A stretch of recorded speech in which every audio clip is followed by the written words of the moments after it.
अज़ीज़ तलबा व तालिबात, अस्सलामु अलैकुम वरहमतुल्लाहि वबरकातुहू। आपका इस्तकबाल है अफ़रोज़ रोशन यूट्यूब चैनल में।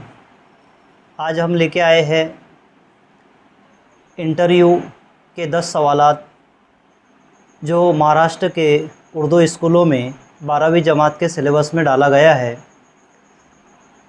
ये ख़ास तौर से तलबा व तालिबात के लिए बनाया गया है कि वो ये इस वीडियो को देखें और इस्तेफ़ादा हासिल करें।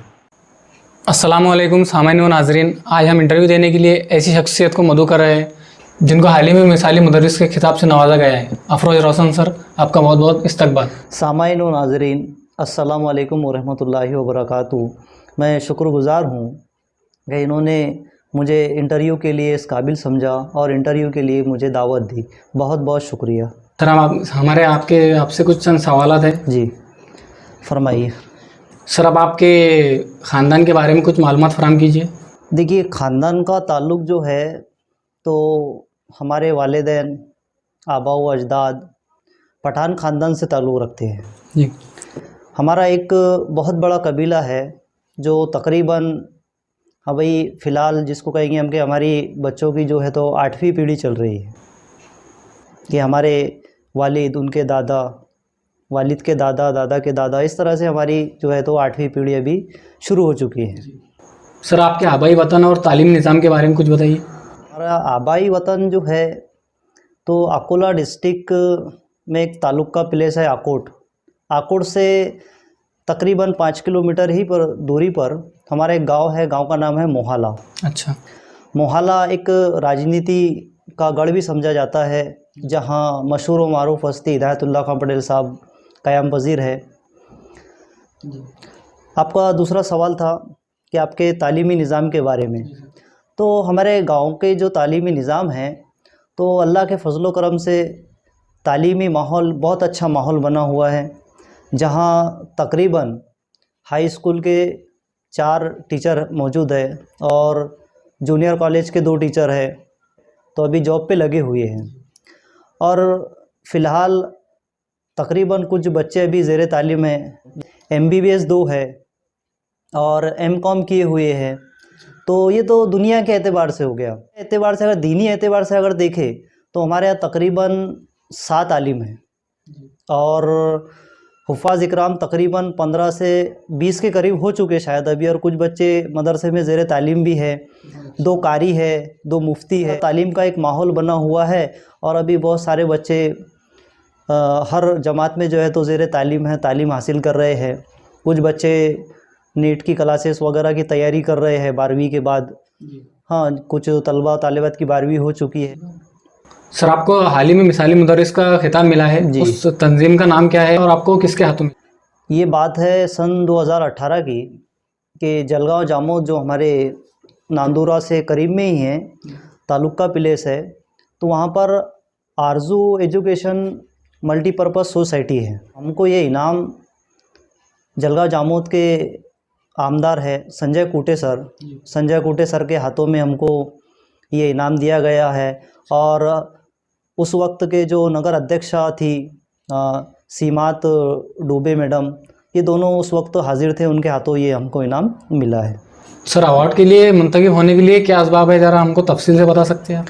देखिए, जब 12वीं जमात पास हो जाता है तो पास होना और वो सर्टिफिकेट लेके खुशी खुशी जो है तो अपने वालिदैन के पास जाता है, तो उसके पीछे उसको 12 साल लग चुके हैं कि उसकी 12 साल की मेहनत के बाद में उसको जो है तो 12वीं जमात में जो है तो फर्स्ट डिवीज़न से पास हुआ है, तो ये 12 साल की मेहनत जो है तो करार दी जाती है। वैसा ही मिसाली मुदर्रिस का जो हमें अवार्ड मिला है, तो दर्स व तदरीस के साथ में हमारा जो दूसरा काम है पे शायरी करना, बहुत सारे आर्टिकल लिखना, मज़ामीन लिखना और अखबारात में, रिसालों में उसको शाये करना, वो शाये होकर आना, लोगों का तो हमारी जो दिल में जो बात छुपी हुई है वो अवाम तक जो है तो हम रखते हैं।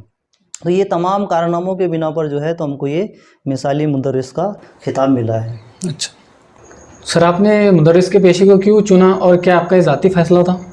बात दरअसल ये है कि मेरे वालिदैन मुझे एक टीचर, एक उस्ताद की हैसियत से मुझे देखना चाहते थे और उनकी ये तमन्ना यही थी कि हमारा बच्चा जो है तो पढ़ ले, लिख ले, तालीम हासिल कर ले। तो आकिल सर और एक अज़ीज़ इरफान सर थे जो अभी औरंगाबाद में क़याम पज़ीर है। ग्रेजुएशन करो, फिर बीएड करो, एमए करो, तो आप जूनियर कॉलेज टीचर बनो। और मैं आज भी उनका शुक्रगुज़ार हूँ, आकिल सर का, अब्दुल अज़ीज़ सर का। हमारे जो आबाई वतन के शफ़ीकुल्लाह खां पटेल सर है, जिनका अभी हाल ही में चंद महीने पहले इंतकाल हुआ है, वो वक्फ़े से मुझे जो है तो रहनुमाई करते रहते थे। 12वीं जमात पास कर चुका, फिर उसके बाद में ग्रेजुएशन में एडमिशन दिलाना, फिर बीएड में जो है तो एडमिशन कराना, ये सारी इसके पीछे बहुत सारे लोगों की जो है तो जद्दोजहद रही।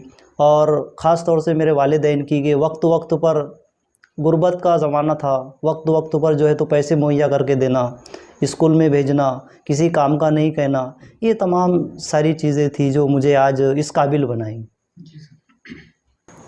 सर आपसे हमारा अगला सवाल ये है कि अवार्ड मिलने के बाद आपके वालिदैन और दीगर अहल खाना का आप क्या रद्द-ए-अमल था? कि जिस तरह 10वीं जमात या 12वीं जमात का तालिब इल्म पास हो जाता है, खुशी होती है, बहुत मसरत से अपना सर्टिफिकेट लेके घर जाता है, और घर के तमाम अहल खाना अफराद जो है तो उसका सर्टिफिकेट देखकर बहुत खुश होते हैं। वालिदैन से मैंने बात की तो उन्होंने मुबारकबाद दी। तो उसके बाद में जो अवार्ड मुझे संजय कुटे सर के हाथों मिला, तो एक वालिदैन की एक अलग मुसर्रत थी, इतनी मुसर्रत थी कि जब मुझे जॉब लगा तो उस वक्त तो वो मुसर्रत उनके चेहरे पर उस वक्त भी नहीं थी जितनी कि मुझे मिसाली मुदर्रिस का अवार्ड मिलने पर थी। कि वो बहुत ही खुश हुए थे। और जैसे शायरी भी करता रहूं, या कुछ मज़ामीन लिखता रहूं, या अखबारात के लिए कुछ आर्टिकल लिखता रहूं, ये उनकी ख्वाहिश।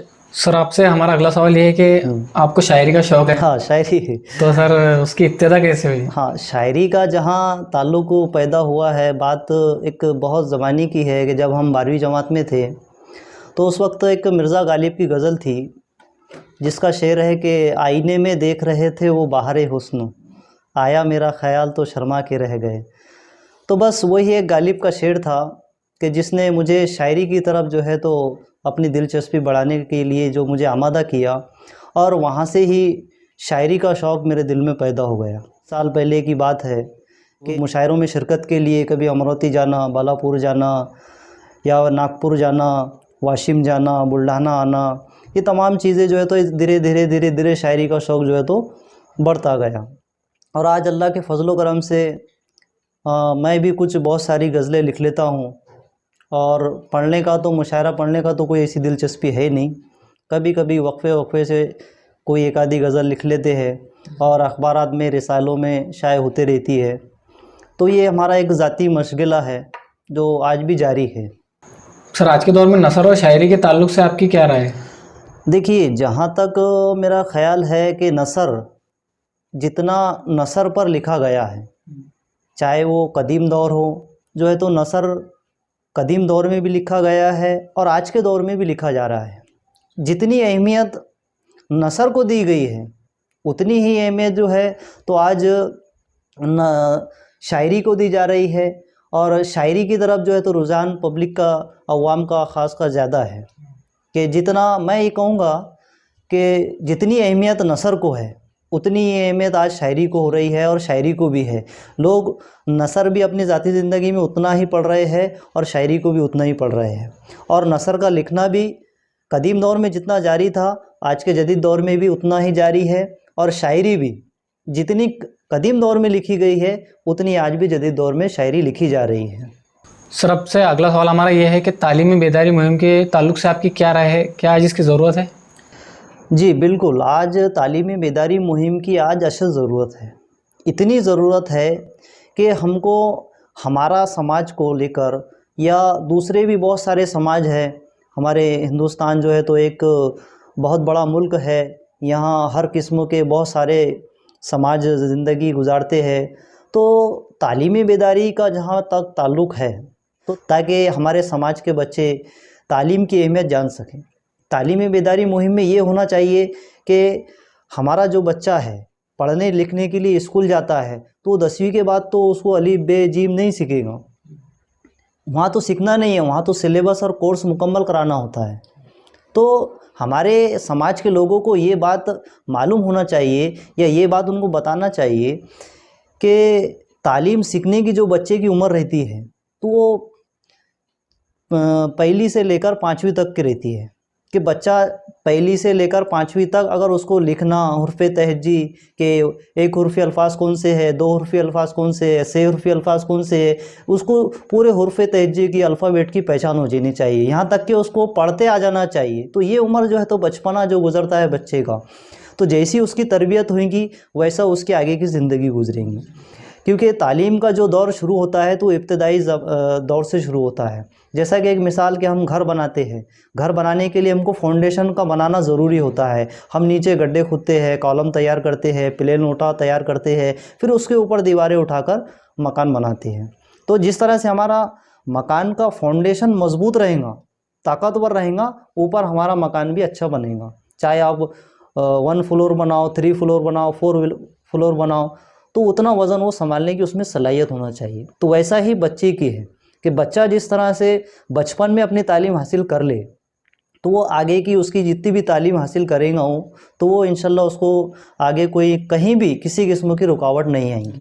कि बच्चा पढ़ना लिखना कहाँ सीखता है, हमारा बच्चा 10वीं में आ गया, 12वीं में आ गया, 11वीं में आ गया, 9वीं में आ गया, उसको पढ़ना नहीं आ रहा, बल्कि बच्चा हमारा जब पहली में एडमिशन करा देते हैं और जब वो पहली, दूसरी, तीसरी, चौथी जमात तक तालीम हासिल करता है तो वहाँ हमारी ज़्यादा बच्चे पर तवज्जो होनी चाहिए।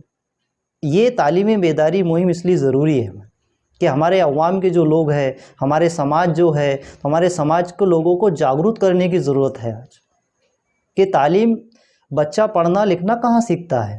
बस इस पर अगर हम तवज्जो दे दें तो हमारा बच्चा में पढ़ने लिखने की दिलचस्पी पैदा हो जाएगी।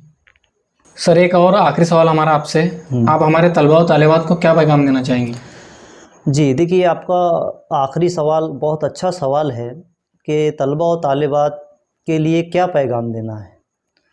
तो मैं यही पैगाम दूंगा कि जो वालिदैन तलबा और तालिबात को, जो वालिदैन अपने बच्चों को तालीम हासिल करने के लिए स्कूल कॉलेज भेज रहे हैं, तो वो तलबा और तालिबात का फ़र्ज़ ये है कि मेरे वालिदैन मुझे एक अच्छा तालिब इल्म देखना चाहते हैं, मुझे पढ़ा लिखा तालिब इल्म देखना चाहते हैं कि मैं कोई अच्छी सी नौकरी के काबिल बन जाऊं, इतनी तालीम हासिल कर लूं कि मुझे नौकरी लग जाए, या मैं डीएड करूं, बीएड करूं। हर वालिदैन की ख्वाहिश होती है कि मेरा बच्चा आला तालीम हासिल कर ले और किसी नौकरी से लग जाए, रोज़गार से लग जाए। ये हर वालिदैन की उम्मीद होती है, ख्वाहिश होती है, आरज़ू होती है।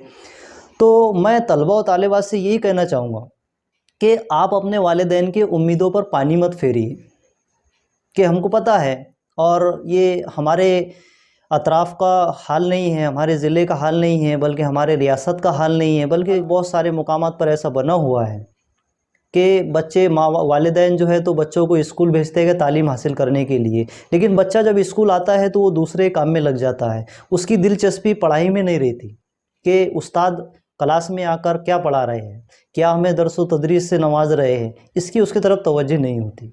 तो जहाँ तक मैं ये बोलना चाहूँगा कि तलबा व तालिबात ने अपने वालिदैन की जो उम्मीदें हैं, जो आपसे उम्मीद लगाए हुए हैं, तो उनके उम्मीदों पर पानी फेरना नहीं चाहिए। यानी इससे मुराद ये है कि उन्होंने दिल लगाकर, अगर आपके वालिदैन आपको स्कूल में भेज रहे हैं तालीम हासिल करने के लिए कि हमने नहीं पढ़े, हमारे पास इतनी गुर्बत थी, उस वक्त हमारे पास पढ़ने के लिए पैसा नहीं था, हम पढ़ा रहे, आप पढ़ो, तो मेरी उनसे ये राय है। और मैं यही एक आखिरी उनको बात बताऊंगा कि आप ज़्यादा से ज़्यादा दिलचस्पी जो है तो पढ़ाई में लगाएं, कि पढ़ाई हमारे लिए सबसे ज़रूरी है। बहुत सारे तलबा ऐसे मिलेंगे, उनसे सवाल करें अगर हम, या आपने भी सवाल करें कि आप 12वीं के बाद क्या करना चाहेंगे, तो तालिब इल्म जो है तो जवाब देते हैं कि सर सोचेंगे। तो ये सोचने का वक्त नहीं है, बल्कि हमको पहले ही मुंतखब कर लेना चाहिए कि हमको कौन से फील्ड में जाना है। आर्ट्स फैकल्टी में जाना है, साइंस में जाना है, कॉमर्स की तरफ जाना है, तो वो रास्ता पहले ही हमने मुंतखब कर लेना चाहिए। सर आपका बहुत बहुत शुक्रिया आपकी मसरूफियत से हमें कुछ वक्त देने के लिए। बहुत बहुत शुक्रिया, जज़ाकल्लाह। आपने भी हमें इस काबिल समझा, शुक्रिया। जज़ाकल्लाह।